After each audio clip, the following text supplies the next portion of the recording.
My name's Mike Rowe, and this is my job. I explore the country looking for people who aren't afraid to get dirty. That's a catfish. Keep them in there. Oh, geez, sorry.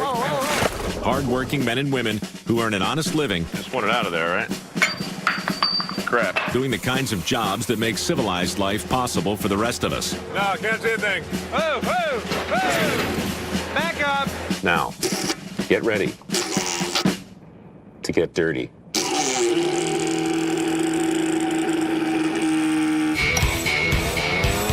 Coming up on Dirty Jobs. You got the oldest record of dinosaurs probably anywhere in the world. Right here in Utah. Yeah. I haul my Jurassic up a mountain to work a fossil dig. All of this is bone? There's probably 4 or 5 skeletons all intertwined in here. It's a job 65 million years in the making. What kind of bird was it? Do we know? It's a group that went extinct with the dinosaurs. It's our guess. Who would disagree with you? Oh, there's a bunch of people. Not on this show. And, of course, we have got the obligatory poo scene.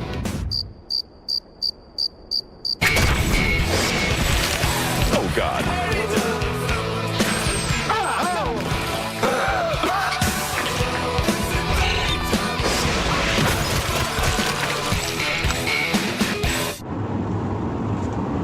We're going to start recording soon.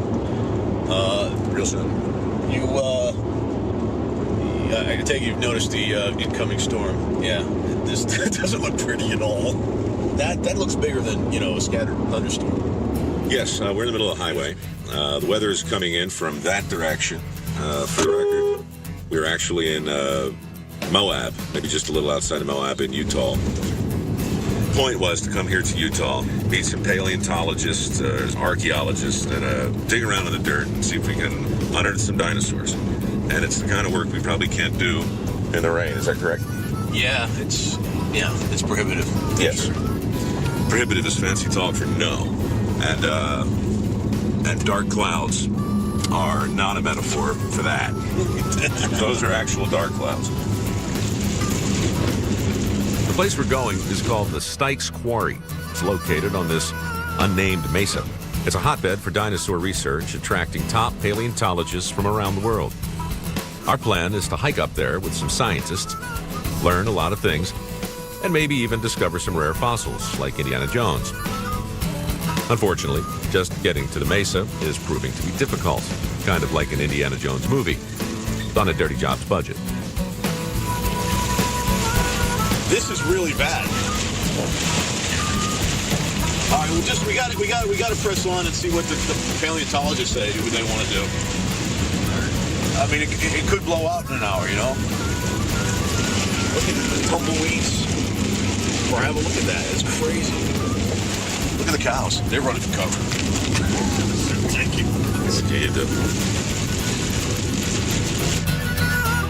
All right, so Dave is conferring with our guy.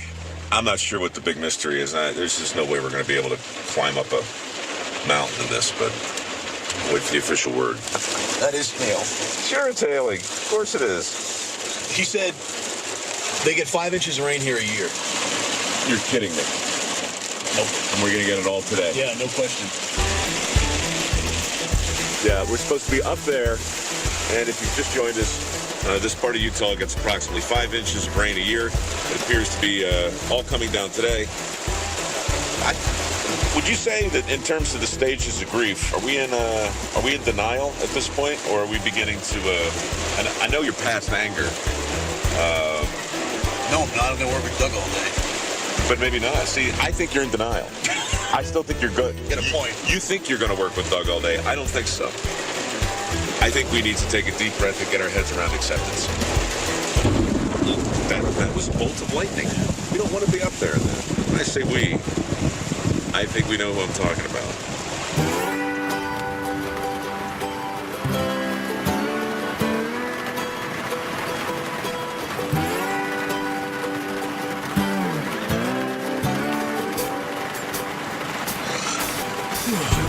You could have got up, but it's 2 hours later. That is just really demoralizing. Yeah, regarding this tire, I noticed on the right end that your passenger side rear tire is extremely low. But on the positive side, it stopped raining. So the meteorology seems to be cooperating with us right now to the point where we might be able to take an honest stab at the geology, the archaeology, and the paleontology. But before we do that, what say we take a quick tour around the campsite? At Camp Dinosaur, our luck had finally turned around. A couple of paleontologists started changing our tire. I came up with a brilliant opening monologue. Good. I can work with that. And even Dave was starting to look happy. Check, check. Now, at long last, we were ready to start our day when our good friend Amber closed the back of the SUV and accidentally locked the keys in the car.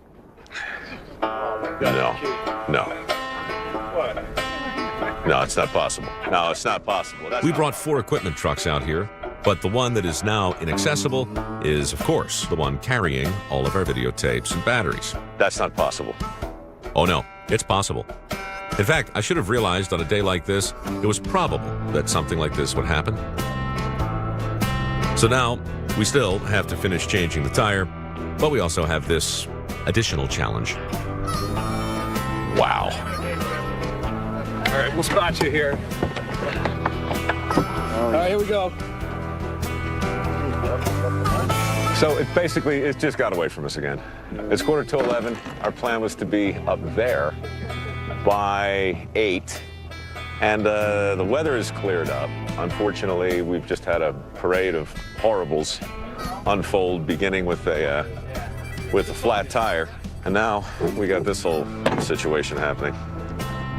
How does this compare to, say, the last time you locked the keys in one of our cars? I think it was in Nebraska, right? It was in Nebraska, yeah. Uh-huh.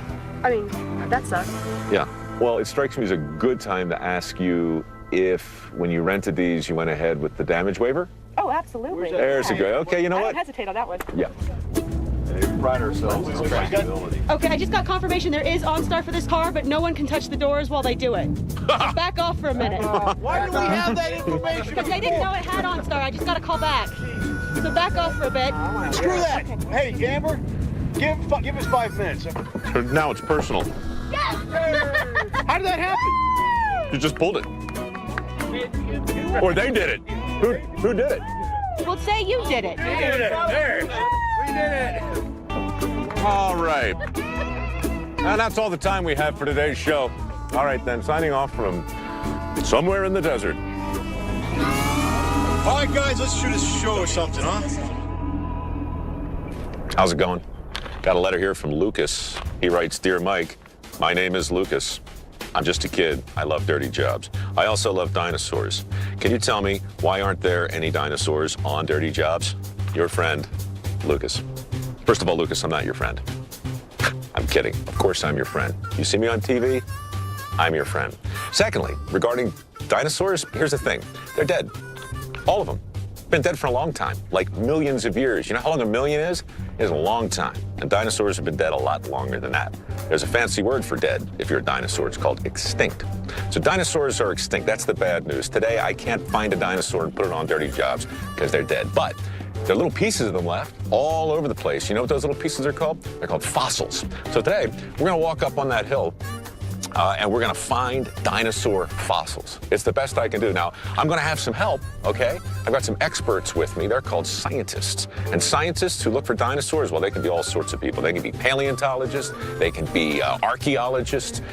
They can be geologists. They're all over there. So we're going to meet some of them. Then we're going to go look for little pieces of dead dinosaurs. And then we're going to learn a whole bunch of stuff. How's that sound for you, Lucas?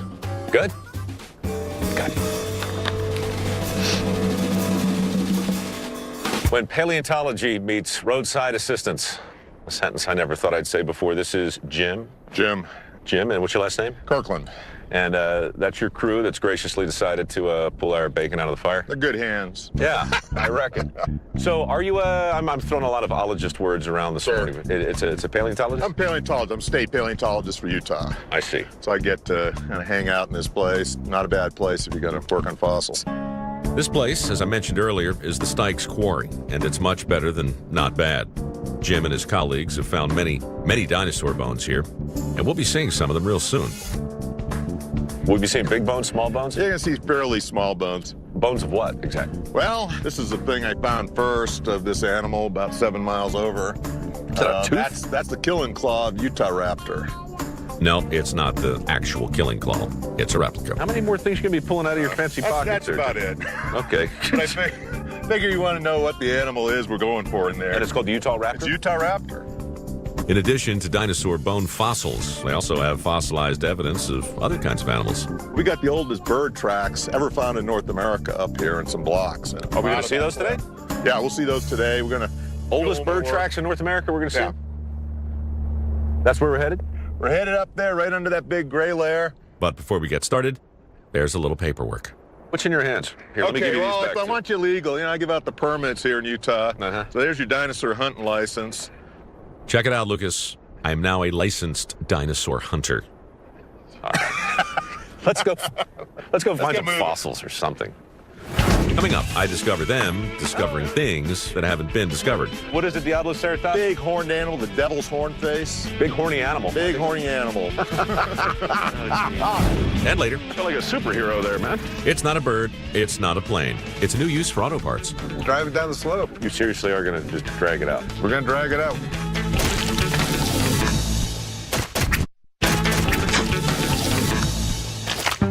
The place, Stike's Quarry, just outside of Moab, Utah. Yeah, what Utah's most famous for is dinosaurs. The job? Discovering fossilized dinosaurs. We've now recognized that we got the oldest, most complete record of dinosaurs probably anywhere in the world. And I'm hoping eventually we'll be the standard by which everybody compares. Right here in Utah. Yeah. Jim says the rocks around here were formed in the Jurassic geological era. Jurassic, that's what? Jurassic, these rocks here, about 150. 150 million years old. The higher up Jim and I climb on the mesa, the younger the rock. And then as you go up to where your team is? Get up right above them, the top of that little red mound up above their heads. Right there is about the top of the Jurassic. And our dates, the very basal stuff's pretty iffy. But our first dates that we have that we feel comfortable with are up by the quarry. Right. They're about 125. Let's go see what you guys are up to. Yeah. Our first stop is below the Stike's Quarry, where they're doing work on those fossilized bird tracks Jim was talking about earlier. You are Don, right? Yep. Mike, nice to meet you. Pleasure. Don's job is to cut these bird tracks out of this sandstone and move them to civilization. So the goal is to get this out and back to the museum? Yeah. Well, are you going to get this out today? We probably won't get it out today, but we can probably work on making a few more cuts. Yeah, that'd be fun. Let's see what it... And actually, this wind might be nice because it blow the blows dust the somewhere? dust away. Yeah, probably just, a few more parallel cuts would be fine. This boulder probably weighs 3 or 4 tons. It would be very difficult to move to a museum. So Don decided to cut out a 5-inch deep section of the rock's surface, just the part where the bird tracks are located. Getting that part out of here will be much easier than moving the whole boulder. But cutting this rock is still physically taxing. The saw's heavy, the noise is deafening. Don says he can only endure a couple of hours of this pain every time he's here. So it'll be a while before they move this fossil. That's probably good for now. We can bust some off. Now you can set this guy in one of those cracks and give it a few whacks. Feathers and wedges. Yeah. So this is modern paleontology. Yeah. I think that one will just pop out now. Yeah, I think it did too. Yeah, so that's kind of the rewarding part when you finally get... That was pretty rewarding. There, you can take that home if you want. That'd be great. You know what? I'll put it in my backpack. Yeah. So how long will it take you in real time to get this thing out? If we saw, a few more hours of sawing, probably we'll get it in pretty good shape. And we can, start undercutting. And then one of the difficulties is I'm the only one out here that's sucker enough to get talked into working on a slope like this. Angle. Yeah, I mean, you think this side's not bad because you got the nice saw, but when you're standing on the rock down there, like gotta hold wedging the saw yourself up. up, yeah, you're holding up. Because that thing weighs, 60 pounds probably? Yeah, I think it's about 35. So, well, maybe 100. It starts at 35. By the end, it ends up, after a few minutes, it starts going up rapidly. Oh, there you go. That's a resounding crack there. Yeah, it feels good. All right, yeah, if you want to make a couple more, and then we can... Hell, it's not about wanting to make it, Don. Well, we could use. All right, then. You'd really be helping me out if you... There you go, see? When you frame it as a potential favor, Yep. appeal to the angels of my better nature. Let's see. My pants are falling down. These fossilized bird tracks were first discovered in 2005. In 2006, they retrieved a major part of this valuable find. Unfortunately, during the delicate removal process, a stubborn part of this old fossil wouldn't break free of the boulder. So it's that cantankerous piece of leftover bird tracks It's gonna go. Oh, nice. that I'm cutting out right now. What kind of bird was it? Do we know? Probably a thing, an extinct group called an inanornithine bird. It's a group that went extinct with the dinosaurs. Yeah. It's our guess, but we can't say exactly. Yeah. I mean, who Notice there's no- would disagree with you? Oh, there's a bunch of people. Not on this show. Yeah. You think, Jim? You think I can whack this off in one blow? Give you 3. 3 blows to whack this off. All right. Strong finish. Oh, he Ew. gets it in 2. Split it. Evens out. We compromise. All right, so here we have a beautiful example of what exactly it takes if you want to be a paleontologist. Beyond all the glamour, beyond all the BS, it's dirt, it's dust, it's hammers, it's feathers, it's wedges, it's rock saws, it's sweat. Yeah, absolutely. Took him 3 years to get the Diabloceratops out of a rock like this. Don't even know what that means. What is a Diabloceratops? Big horned animal, the devil's horn face. Big horny animal. Why'd Big they go horny extinct? animal. Spines on its head, 3 feet long. Something Don discovered, and took Yeah. him 3 years to chop it out of the sandstone. Wait a minute, you discovered it? You mean that particular one or the whole? The whole group, yeah. Well, I mean, that's the first skull known of it. So it was That's a brand a big new animal. Well, wait, that's it was pretty some cool. high cotton now. No, so you just went right to your stock went through the roof. You discovered a whole new. What is Yeah, it? I Is know it people five? go like- We named 5 new dinosaurs last year, just our group. Are you kidding me? You guys are naming dinosaurs. Yeah. It took us 3 years to cut it out. And then once I got it back in the lab, it took me 800 hours to prepare it out of the rock because it was in stuff like this. So 800 hours. 800 That's like hours. 6 months. yeah, That's so like 3 months. Bone each looked like winter. mahogany. It's one of those beautiful things we've ever collected. But Can you be sure it wasn't mahogany? yeah, pretty sure. Because that would change the whole nature of the Oh, climb. it would. Yeah, No, it would. it would. Oh, geez. Oh God, that's so good. Chickens and other birds are descendants of dinosaurs and carry dinosaur DNA. American paleontologist Jack Horner has been working with researchers to genetically engineer a chicken to give it hands and a tail, making it look more like a dinosaur.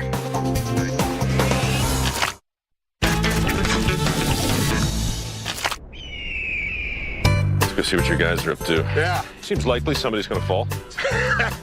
Jim Kirkland is a Utah State paleontologist, and he's taking me to meet fellow paleontologist and geologist Selena Suarez. Hello, Dr. Suarez. Dr. Rowe, how are you? Call me Mike. What are you working on?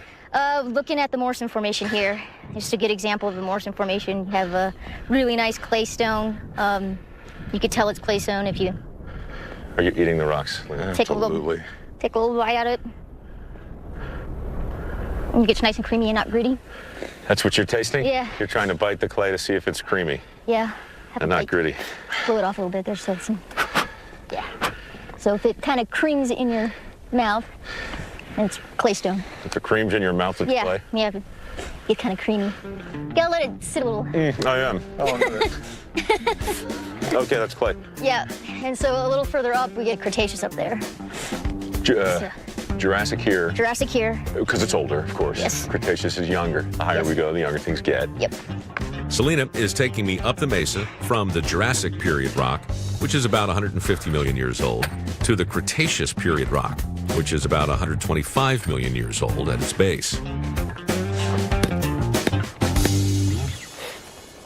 So that's nice and Okay. consolidated. And so we want to dig back enough so that we can actually see the rock and describe it. This would just be like a grain siltstone. Okay. And eventually you would want to take this back to the lab and grind it up and then analyze it on a mass spectrometer for calcium isotopes, or carbon isotopes, sorry. So the carbon isotopes allow Selena to calculate the age of the rock. An oxygen isotope test allows her to determine the weather during the era. So you either have a heavy mass isotope or a light mass isotope. Combining data from a whole bunch of isotope tests, Selena hopes to determine how weather patterns impacted the dinosaur ecosystem. The number you get is the ratio of the heavy to the light isotopes. But what is an isotope test? I don't know. How many people get into your field or think they want to get into your field because, they saw Indiana Jones or, some some documentary on the Discovery Channel and then realize that they're just too stupid? One would hope they would keep trying. One would, but as a professor, I mean, really, you need a good-sized brain for this. Or a lot of hard work. Chemistry was never my strong suit. But you got through it? But I got through it, yeah. I apply it to paleontology, and I clicked a little bit better. So if you apply it to something that you really like, it clicks a little bit better. So your passion was paleontology. Yeah. Your one of the challenges was chemistry, but because you were able to apply it to something that made sense to your brain, you were able to master chemistry. Yes. You see, this just made the whole story worthwhile. It was very wise, I thought. It was very insightful. I saw you squirting something on the rocks before. Yeah. What was that? That was some hydrochloric acid. Why were you doing that? To see the carbonate content. If you can calcium carbonate, like the things that shells are made out of. Yeah. It fizzes in acid. Basically, you liberate CO2. We'll see if this is... Here, let me hold it for you. Sure. This way we can be involved. Do stuff together. There you go, yep. So that's fizzy. So that means... there's calcium carbonate in there, probably calcium carbonate cement. And you can do isotopes from the calcium carbonate as well. You can do carbon and oxygen isotopes. Do you know that? Carbon and what? Oxygen? Oxygen isotopes, yep. For carbon isotopes, you got carbon-13 and carbon-12. And for oxygen, you have oxygen 18 and oxygen 16. Oh, yeah, right. 18 and 16 for the oxygen. Right, sure. So, yeah. What's your favorite element? Right now, oxygen. Really? Because I'm thinking hydrogen and oxygen together right now would be pretty good. Water, yeah. Yeah. Yep. Yeah, we'll look around for some You of should that. probably keep hydrating. I will. Okay, well, this has been a good excuse just to catch my breath for a bit. Sure. Up and down here, how many times today? Today, I've been up and down this about three or four times. And on an average day? Probably like 5 times, 6 times. It just depends on where I'm at. Are you paying attention, kids? You think you want to get into dinosaurs because they're cool and whatnot. Okay, what do you weigh, like 8 pounds or something? About 95. A 95-pound woman. She's a cardiovascular machine with a giant brain and an insatiable level of curiosity. Perhaps you have what it takes, but I doubt it. Most of us don't. I'm sorry, I didn't mean It's to go. okay. Just gotta work hard and don't mind getting dirty. That's right. For sure. This is definitely dirty. She said it better than I did. Okay. All right, Lucas, this is the big moment. We are finally going to the Styx Quarry, where we will see actual dinosaur bones. All right. How's it going, guys? Well, this looks like a destination. Selena tells me right in front of me is a major find of fossilized bones. Wait a second. Wait a minute. All of this is bone? It's just intertwined bones.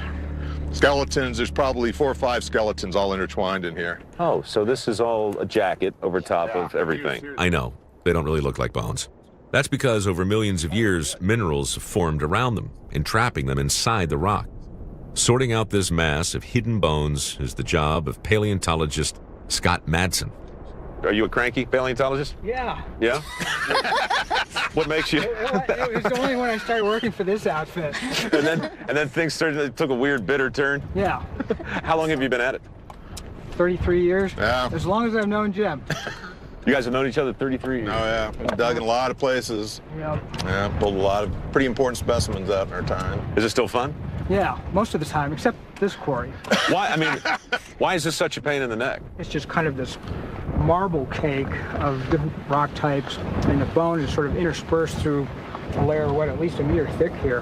And so every place you try and trench in where you don't want to find bone, You find them. you find bone. So what do you reckon Which is why this happens gets big. to bring, if I were CSI, 120 million years ago, this is some sort of weird crime scene, some sort of... Yeah, right now I'm thinking maybe this is a levee, where the sediment piles up on the sides of the river somewhere, and these animals were dammed up against it. Yeah. But it's a logjam of skeletons. Now, when they uncover a large enough fossil, they'll protect it for transport by covering it with plaster of Paris. If we're lucky, we'll get to that a little later.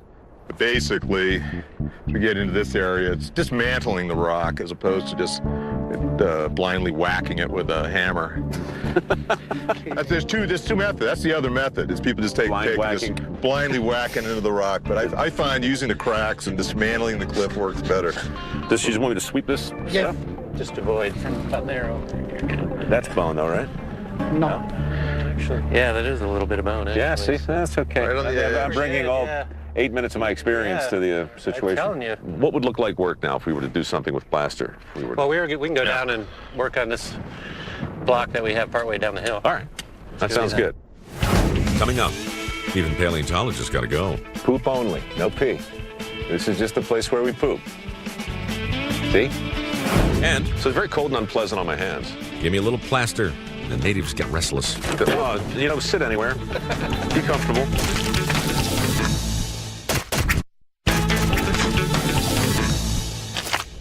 Before we move on to the plastering, I know my young friend Lucas, with his unquenchable thirst for knowledge, wants to know one thing. Namely, when paleontologists are out in the field all day digging up dinosaur bones, where do they poo? That's where you poop when you're looking for dinosaur bones. Come on, Lucas. I'll show you more. A little different from the bathroom at home. This is what you call a portable porta potty. See? You pick up the whole thing and go. Inside, people sit down here and take care of their business. And while they're sitting and relaxing, you have all sorts of stuff over here that you might need. Okay? You got your toilet paper and you got your reading materials. See what sort of stuff scientists read. Oh yeah, they read magazines about the Earth and stuff like that. That's very nice. But look, you sit here and look at that view. See, Lucas, that's important. Poop only. No pee. This is just a place where we poop. See? Poop. When you're done, magazine goes back in here, next to the toilet paper. Lid goes on, make sure it's on tight, and then make sure it's covered. Then you can go looking for dinosaur bones. Okay. With a new spring in my step, I rejoined Don and another paleontologist named Jonah for a quick lesson I feel like a superhero there, man. on how to fix a fossil. If you've just joined us, we're putting a dinosaur bone onto the hood of a car. The fossil's covered with a protective jacket of burlap and plaster. Unfortunately, the jacket got damaged. We need to fix it before we can transport it down the mesa. Yeah, so we got to reinforce All right. these spots. Yeah. Using plaster of Paris and burlap to protect fossils in the field is a time-tested technique paleontologists have used for over 100 years. All right, so now just feed that in there and just get it all impregnated with plaster. Oh my God, you just took it into a whole biological place. Knock it up. All right, well, why don't you get your ass off of that dinosaur? Yeah. All right, well, why don't you stay there? You just told me to get off this. Oh, yeah, well, turn around. We're going to put it on this thing, so. The fossil inside this plaster jacket contains many thin, delicate bones from several small dinosaurs. Nobody told me not to dribble in the hole. Dribble in the hole. Well, that's good. That's good. We're in good shape. All right, now. Back in the lab, it'll take hundreds of hours to prepare this fossil. And it'll be years before scientists can definitively say which dinosaurs the bones came from. Yes, you are. You're a bad dinosaur. Bad. You're extinct. It's almost too interactive, for three dudes. Yeah, I mean, a lot of touching. I mean, we're like one click away from that scene from Ghost. Dear. Now, are you guys paleontologists first, or geologists first, or what are you, Jonah? I'm a paleontologist. You're a I like to paleontologist. think of myself as a biologist who does paleontology. Well, in spite of what you might like to think about yourself, what are you? Paleontologist. Okay. See, I like to think of myself as an astronaut and a superhero, but I'm really just a show host. All right, that's it. So it's very cold and unpleasant on my hands. Oh, It's yeah. hard. It's like, sit anywhere. Be comfortable. You all right? Oh, yeah. All right. Thank you. Bring the folks at home the sounds of paleontology. Oh, yeah. Yep. Dirty dinosaurs. All right. Ready to go? So, I mean, Can we go do the clip? is it you and I that are going to do this? Yeah. So we're going to go up by the site and then head around. All right, let's do that. Let's get out of here. The rock that makes up this cliff is called the Poison Strip Sandstone. I knew exactly why we were climbing to the top of this. I would tell you, but I don't. So just come along and wait for it.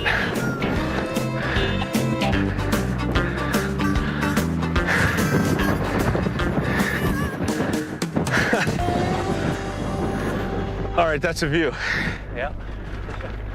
Why are we doing this? What is the mission? What we want to do is measure a cliff from the top down, just get a thickness on that, the big cliff at the top. What do you measure with? We're just going to use a tape measure.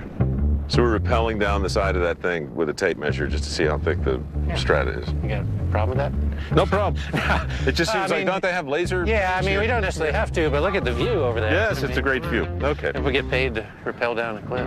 Yeah, it's excellent. And then point. that way we can actually visually inspect the layer with the bird tracks. Well, That's what it is. visual inspection. I didn't Yeah, realize we there'd be need visual inspection. That's good. bird tracks, yeah. All right, then. To sum up, I think we're just looking for an excuse to see a really great view. Measure some stuff along the way.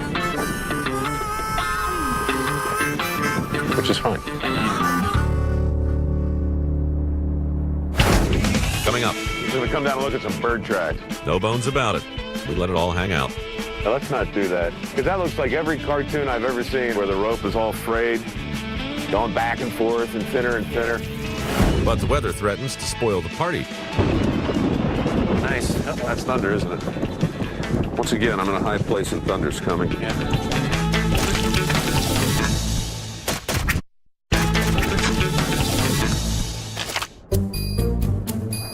I'm too close. That's not bad. As you hike up the mesa, the rock gets younger. As you rappel down the mesa, it's just the opposite. The rock gets older. And I feel a bit less confident. Try. I don't have one of those fancy pads. Yeah, you have a stronger rope, so. Do I?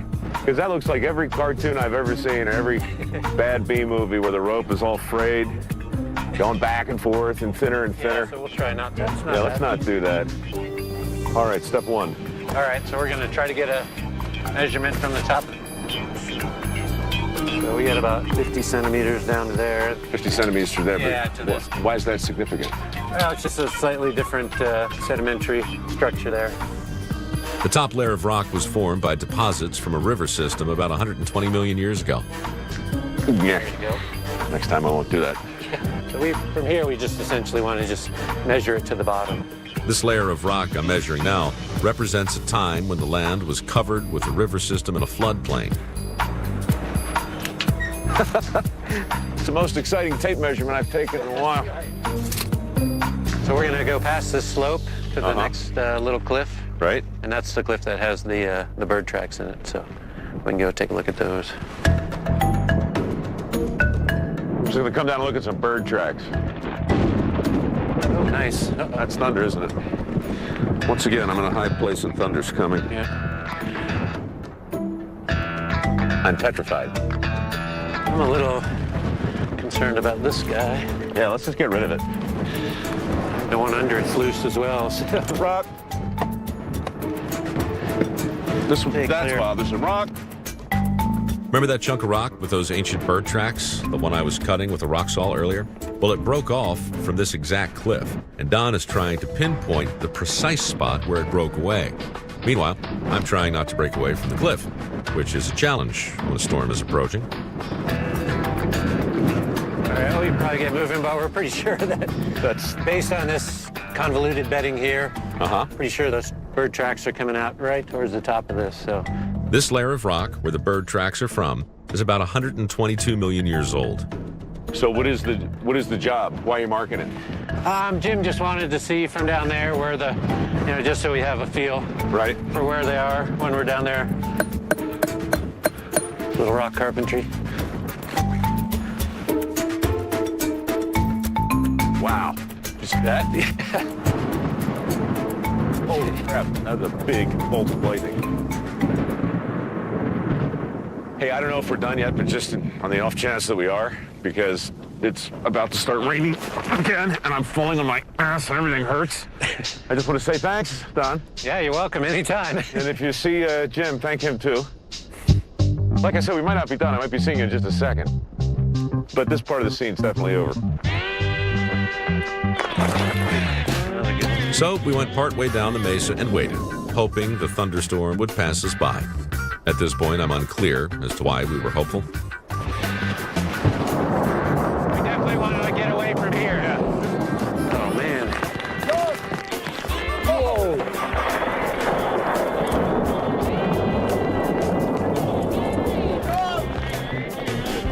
Any questions, Lucas? Yeah, see, that's why we don't have dinosaurs on dirty jobs. Not only are they dead, but finding their bones is very difficult. And every time I look for them, it rains or sleets or hails on me. And I have to hang from high places. But hey, it's a super letter. Thanks for the question. Good luck with life. We're done now. It's over. Are we done? No. No. The rain is done. Coming up. You seriously are going to just drag it out? We're going to drag it out. Witness my superhuman strength. We're pulling an iguanodon down off of a mountain. It's me versus a group of paleontologists. Yeah, I know. All right. Okay. Are you guys ready? Here we go.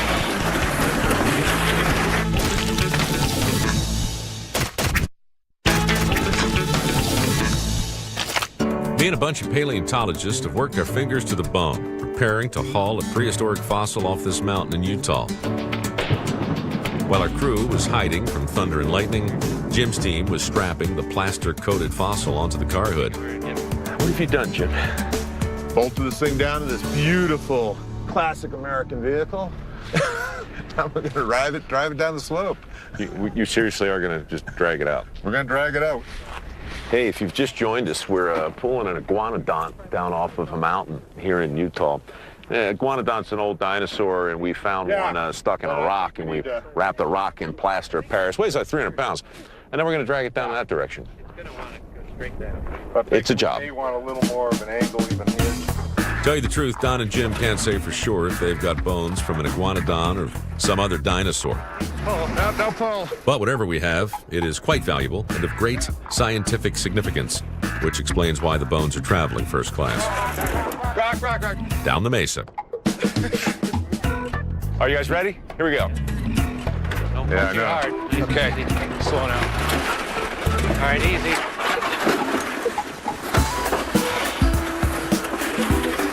There goes. How you doing, all right? I got it. Hold on, Mike. I wasn't pulling. Okay. I'm just hanging on. Okay. Runaway dinosaur.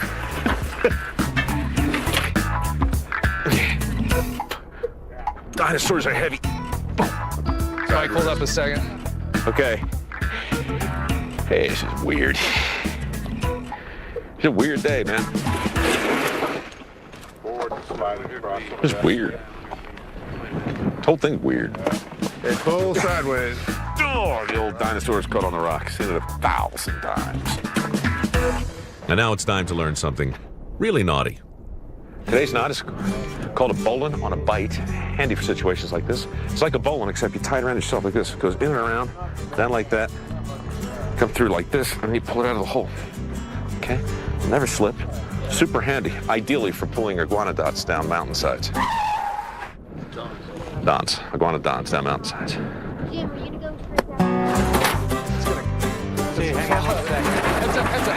Hang on a second, guys. By the way, did I mention that we still have a long way to go with this 300-pound rock? I mean, a really, really long way to go. Yep, you get the idea. I think we should call that a wrap. Hey, I'm good with that. I'm good with that. I mean, look, the thing's been up here, 300 million years? Another night's not going to kill it. Oh, no, it won't kill it. It's dead already. Yeah, we got to do more strapping for. So. And then we'll have to dig out this hill a little more. Yeah, a few rocks would be nice to move. I don't think it's going anywhere. No, it's not going anywhere. Are you kidding? All right, so if this were like a week-long show, we would stay here and we would pull this down, but it's not. We're out of time. So let me just say thank you very much. And of course, Jim. Hey, I just want to present this to you. Now you're ready. Yeah? A junior ranger paleontologist. All right, all my dreams are coming true. Lucas, I'll send this to you. Thanks, guys. Yeah. Take care. See you. Good luck with the fossils and whatnot. As the sun set gently in the west, it was finally time for us to bid farewell to Camp Dinosaur. But before we hit the road, I had one final piece of business.